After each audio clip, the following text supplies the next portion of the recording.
महाराज जी, अक्सर लोग कह देते हैं कि अगर ये काम करना है तो जाके अपने आपके ईश्वर खुद कर देंगे। अभी भी हाल में कुछ ऐसी चीजें हुई कि विष्णु भगवान के बारे में बोला गया कि आपके प्रभु तो खुद ही कर देंगे। तो ये प्रभु करने आएंगे, कैसे क्या होगा, ये कहना लोगों का। देखिए,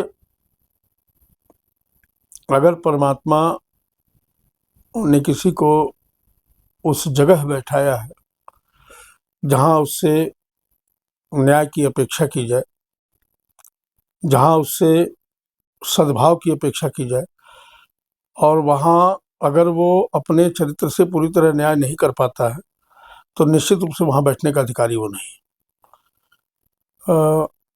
वो सुनाम धन्य, मुझे उनका नाम याद नहीं है, उच्च पदस्थ है, उसी भारतीय संविधान की शपथ लेके बैठे हैं जिसमें नारायण के अवतार भगवान राम का चित्र है। क्या ऐसी बातें वो राम मंदिर के विषय में कह सकते हैं? राम मंदिर का फैसला भी तो सुप्रीम कोर्ट का ही फैसला था। वहां भी तो उन्हीं के समकक्ष लोग जो बैठे थे उस समय, तत्कालीन लोग, वो कह सकते थे कि जाके राम से कहिए मंदिर बना ले। वो ये भी कह सकते थे जाके बाबर से कहो आप मुकदमा लड़ लें। ऐसा उन्होंने नहीं किया। ये कमजोरी की बात है और भारतीय जनमानस के भारतीय मूल्यों के खिलाफ बात है।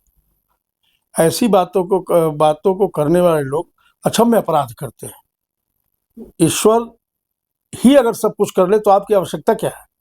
इतनी बड़ी बड़ी व्यवस्थाएं क्यों बनी है? हजारों मुकदमे क्यों लंबित है धर्म से संबंधित अदालतों में? एक लाइन में हर मुकदमा समाप्त किया जा सकता है, जो ये लाइन जिसकी आपने चर्चा की। लेकिन ऐसा नहीं होता है ना। आज ज्ञानवापी का मुकदमा चल रहा है, भोज महाराजा भोज की भोजशाला का मुकदमा चल रहा है, ऐसे हजारों मुकदमे चल रहे हैं।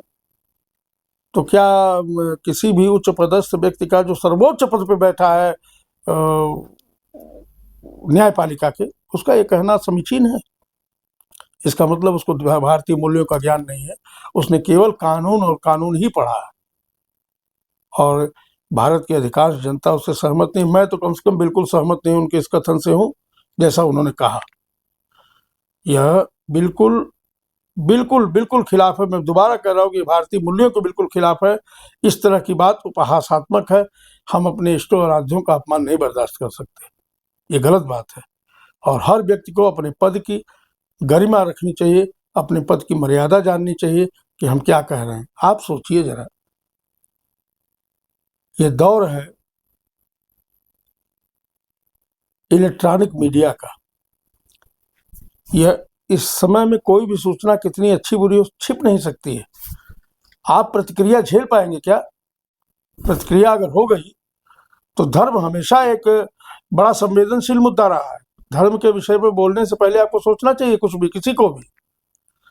आप उनसे पूछिए कि क्या वो इस्लाम धर्म पे ऐसी टिप्पणी कर सकते हैं। आप उनसे पूछिए क्या वो ईसाई धर्म पे ऐसी टिप्पणी कर सकते हैं, बुद्ध धर्म पे ऐसी टिप्पणी कर सकते हैं, जैन धर्म पे ऐसी टिप्पणी कर सकते हैं? नहीं कर सकते। वो उनको मालूम है कि आम हिंदू सहिष्णु है, वो कानून का पालन करता है, वो राष्ट्र का सम्मान करता है, उसकी संप्रभुता का सम्मान करता है। और जिस दिन ये सम्मान नष्ट हुआ तो आप पड़ोस में देखना। इस सम्मान को बनाए रखने की जिम्मेदारी भी हम सभी की है, चाहे हम किसी पद पर बैठे हो अथवा उसके अनुपालन में हमारी जैसी सामान्य जनता हो। हम सबका नैतिक दायित्व है कि इस व्यवस्था को बरकरार रखें ताकि किसी तरह के आम जन विक्षोभ की स्थिति न उत्पन्न होने पाए।